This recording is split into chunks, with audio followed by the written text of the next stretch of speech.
সালাতু ওয়াসসালাম দিনের বেলা সিয়াম পালনের সুবাদে রাত্রেবেলা তাহাজ্জুদের সালাত আদায় করার কারণে তিনি নিয়মিত রাত্রেবেলা ঘুমাতেন না।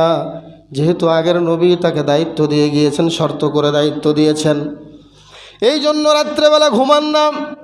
তিনি দুপুরের সময় হলে তিনি একটু বিশ্রামে যেতেন, পরিবারের সদস্যদেরকে বলে ঘুমাইতেন যে আমাকে ডিস্টার্ব করবে না, আমাকে বিশ্রাম নিতে দাও, আমি একটু বিশ্রাম নিতে চাই।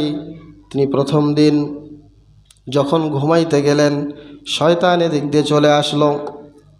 শয়তান প্রথম তার সাঙ্গপাঙ্গদেরকে বলল, জুলকিফল নবুয়তের দায়িত্ব পেয়েছে, এখন তোমাদের দায়িত্বও বেড়ে গিয়েছে। জুলকিফলকে রাগান্বিত করতে হবে, রাগ ধরাতে হবে, এমন কাজ করতে হবে জুলকিফল যেন রাগ হয়ে যায়, সাথে সাথে তার নবুয়ত ভেঙে যাবে। বলেন নাউজুবিল্লাহ। যখন সব তার অধীনস্থ যার চেলাফেলাদেরকে বলল, তখন চেলাফেলারা প্রথমেই জবাব দিল যে হে আমাদের সর্দার, আমরা এই কাজ করতে পারবো না। কারণ হলো তার কাছে আমরা কয়েকবার গিয়েছি আপনি বলার আগেই।